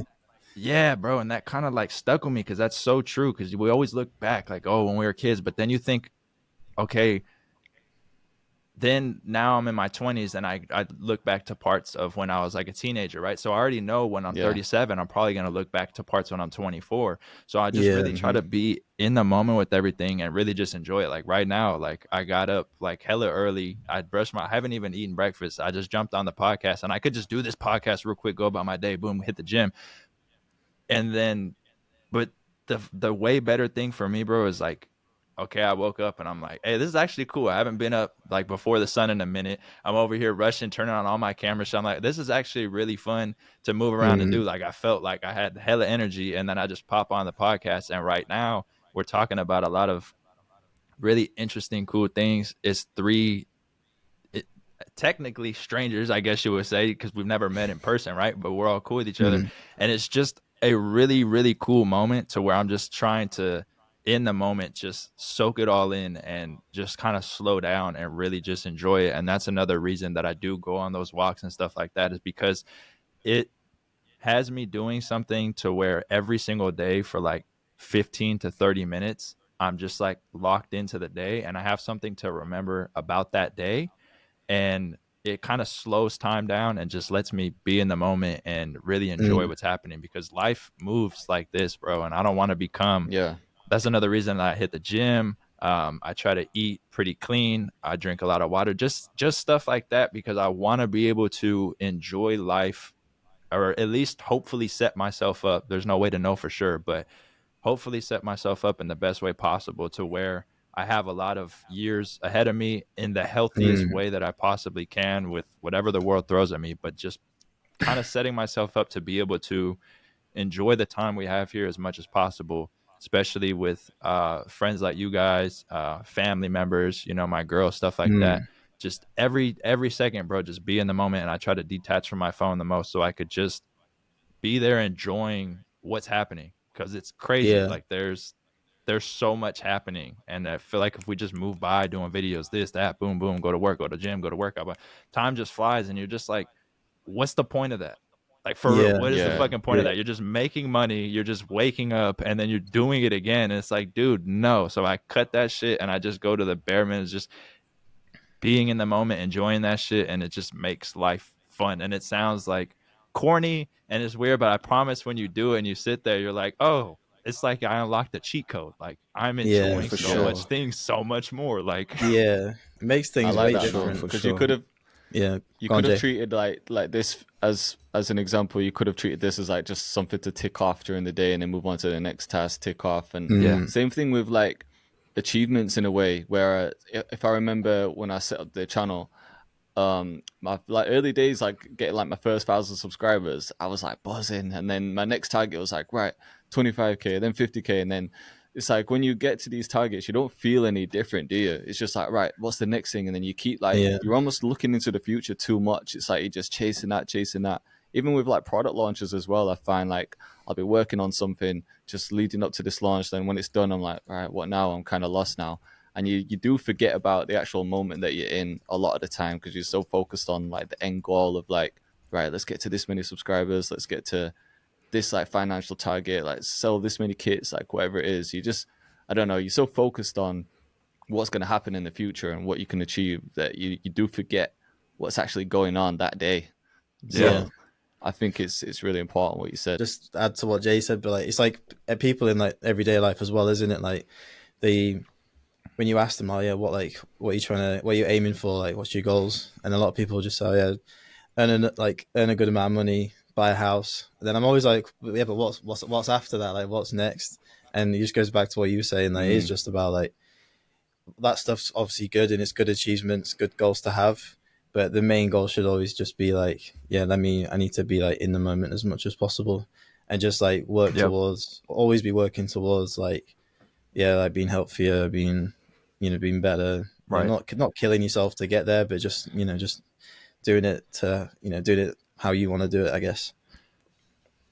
And My the boy funny, asked me the other day, he said, and I still haven't been able to give him a proper answer, but he said, like, when you're 80, or let's even a bit older than 80, and you're looking back and you want to tell yourself like what you're most proud of, or like what fulfilled you the most in your life, what do you think it will be? Because your 80-year-old self already knows the answer, you just haven't got there yet.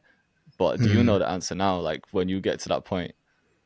Be a deep question for you boys, but I'm interested to hear what you think. So when you're 80, Yeah, like what imagine would like you be most 80-year-old proud self, of? like, yeah, looking back on your life to say like what fulfilled you the most, or what were you most proud of? Like, what do you want him to say? Damn. Because by the time you're 80, you would have gone through that life. So Yeah. what do you want that 80-year-old to say? I don't Who know, wants to man. answer first? It's a trying deep to one. think.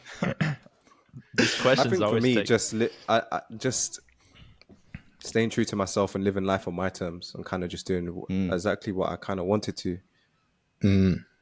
I like that. I think living on my terms is always just, yeah, I guess So it's maybe not something like, that is related to important to like me. goals. Freedom. yeah. But That is funny. That is a very good question, because yeah, mine is that you just said that, and all the things that were going through my head were not related to goals, which brings me back. yeah, Mm, None of them were. I didn't even care, because I'm like, I don't know what is gonna happen in the next 50, 60 years. But for right now, what I could say is it's all things um that aren't necessarily, like, I wasn't even thinking about the YouTube or yeah, subscribers or money or any of that. I Yeah. was immediately thinking all about like family, friends, yeah. like things that Yeah. I've, maybe been able to help people with, or things that I've done in my life that are outside of accolades. or money. Mm-hmm. It was all thoughts of, yeah, I was immediately thinking of just things that I've done, personal life, I guess, and Mm. It's Yeah, experience interesting, that isn't I've it? had with the humans. yeah. Yeah. Yeah. But if I But could then in get the out, if moment I could now, get out of bed, we're worried have about goals more than anything. yeah. You said If Go I, what? ahead, if I B. could if I can get out of bed, have good limbs, not piss or shit myself without have that under control, be good, financially, family, still play a bit of sport, like I don't know, is it pickleball or whatever people play, the old people play. Oh yeah. If I can still move Pickleball. about Got good, got to that'd be do something Yeah. to be proud go of. from tennis to pickleball. Yeah, You know yeah, what I Yeah. would think, bro? If I could make it to 80 years old, because that's fucking amazing, like accomplishment to do. Especially, I feel like we won't get too deep, but now with how much we stay inside and a lot of the food, that even if you're trying to eat good, can still have bad shit in it, like stuff like that. I think one of the things I would definitely say is I'd be proud of the things I did to be able to increase my chances of getting to that age, whether that Mm, be for the mental, for my body as far as exercising, or what I'm consuming, and then just treating everyone around me as best as possible and being helpful, and then being able to get to that age of 80, because I feel like everyone's family is different, right? You can take care of yourself as much as possible, but some shit's just genetic, right? So it might there might be conditions that make it hard for you don't know, but to even get to 80, regardless of if you lived the 10 out of 10 like healthy lifestyle.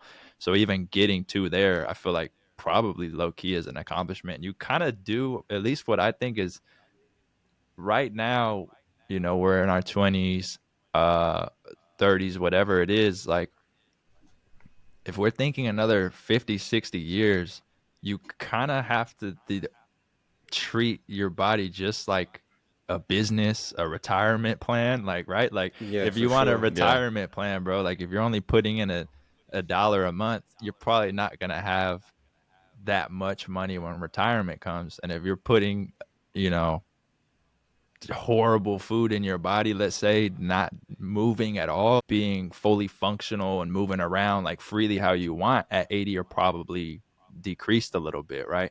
So I'm just trying to Mm-hmm. think like there's probably a lot of, because if we're thinking 40, 50 years out of self-discipline to just take care of yourself moderately to where you could be still pretty healthy by 80, I feel like that's a pretty big accomplishment too. I'm not gonna lie. Mm. mm, No, that's right. Definitely.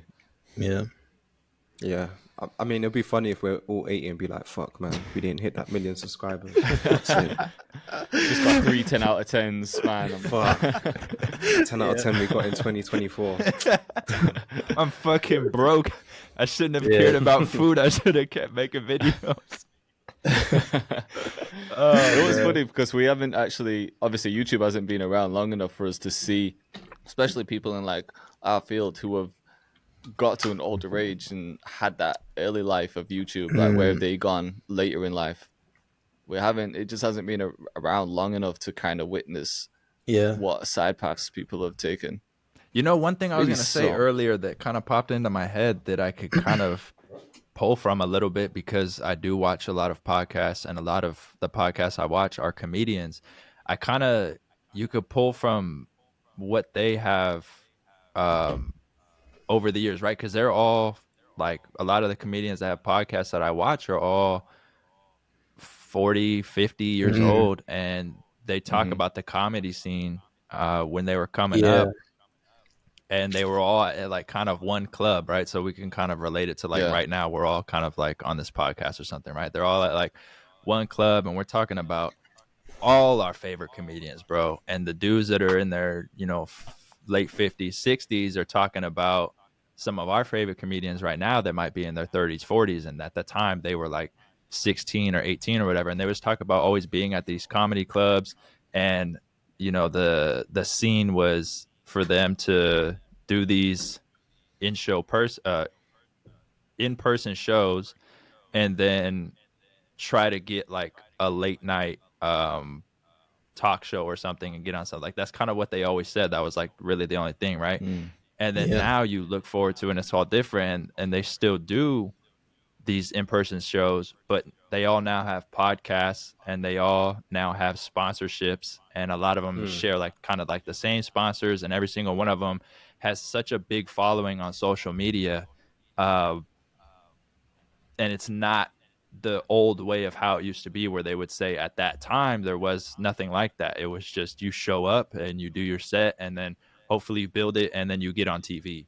And now Yeah. they don't even care. Like that's not the fucking part of it. Now they're just building on like these social platforms, and they all have podcasts, and they all get on each other's podcasts.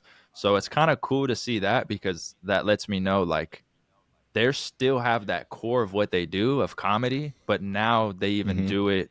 They still do the in-person ones, but now they even do it on their podcasts. And like, then you have people like, we'll go like closer in age, like Drewski. I don't know if you guys have seen, like he just dropped his Oh, show yeah. on Yeah. YouTube. That shit is hilarious, bro. I need to watch that, man. Yeah, It's same. comedy. But so then I just kind of try to take that whole realm of, you know, from our age up to like comedians and stuff that are in their 60s that are doing that, and they're still able to do it, and there was a shift in it. So I definitely think that's going to be 100% what's probably going to happen with a lot of us as well. And we're Yeah. in the part where they're Yeah. talking about when they were in their 20s, bro, and that was 40 years ago, and I'm like, oh shit. And these dudes are still Yeah. doing it. Like they're excelling even more. Now they're making an amazing living off it later in their life. And maybe in the beginning they still were, but then, you know, you're even thinking about Dave Chappelle and stuff like that. I'll hear these stories about when they were younger, and I'm like, oh fuck, dude, I forget. Like I've known you my whole life, but you were even grinding and doing that before that. And you're still like top, like, you know, like the Yeah. top of the comedians, and still doing it just as good, but with a different aspect In a as far different as the medium. business goes. So it gives me Yeah. Yeah. hope. Yeah. Yeah, I No, hear you, man. 100%. I agree. Definitely. Yeah. I agree. So I don't know. I I guess can't it's see like, what it would be, but We just don't know what the landscape Yeah. is going to be yet, but there Yeah. will be something. We'll just Yeah. naturally pivot into whatever it will be. Yeah. Right. It'll I happen think. we're slowly also as the new time as well. landscape for older producers as well, if you think about it, because producers back in the day, they didn't even have like the whole like content creation thing. It was just like in the industry. So like us right now, it's like a whole new landscape for those producers. So I'm sure there's going to be something completely different, like when we move forward 20 years. right. Yeah. Yeah, and I don't know, bro. I wish one of us had like the T-Pain plug, so we could ask him like, "Hey, did you think when you were, you know, in your 20s, like, did you think what you're doing now is something maybe you would have been doing from Yeah, that's a good like point, you from know. Yeah. back then, you I know?" never It would have was. thought It's that 100% T-Pain. true. It's like Sorry, go could on. be a Twitch person now, you know? Yeah, Yeah. exactly. Yeah. That is wild. Yeah, I kind of think that way with like football as well. Like your football career is only what 12 years to 15 years if you're lucky, you keep your body Yeah. in good shape. Yeah. But you're retiring at 35. You're still in life somewhat young. You're not old. In football you're old. Yeah. In life though, you still got to live like another 30, 40, 50 years if you're lucky. So it's like Yeah. what are you going to do at that time? And then you see like people go into punditry, go into podcasting. I'm like, there's always life somewhere. There's always like the Yeah. next thing you move into. Yep. And then Yeah. even sometimes like I look at, you're not going to know lifestyle, but like in England, there was a player called Michael Richards, and I forget like you used to play football. You just look at Yeah. him as who he is now, you know? Yeah. Although have you seen 100%. the stats on LeBron? He's been in the NBA longer than he's been not in the NBA. He's played against like 40 of the players that have ever played in the NBA since its creation. 40%. And then he's played I can't remember what the other stat was, but basically like the amount of time he's been in the NBA is like it's just broke all records basically across like a bunch of sports. Maybe Tiger Woods would be probably pretty close to that, but yeah, I found that insane because obviously like I mean he's probably set for life anyway, but it'd be interesting to see what he does because he's still got he's still like he's still got a good 4 years left of his life. So Yeah, I think that's Hey, crazy. we got hope, bro. We're this isn't this isn't the end for us, guys. But, We've got a long way left. Oh yeah. Yeah. I don't think there's a long way left of this podcast episode, though. Yeah, I I've think been we'll have to going wrap on up. for almost 2 hours. Yeah. Be a good time to wrap up.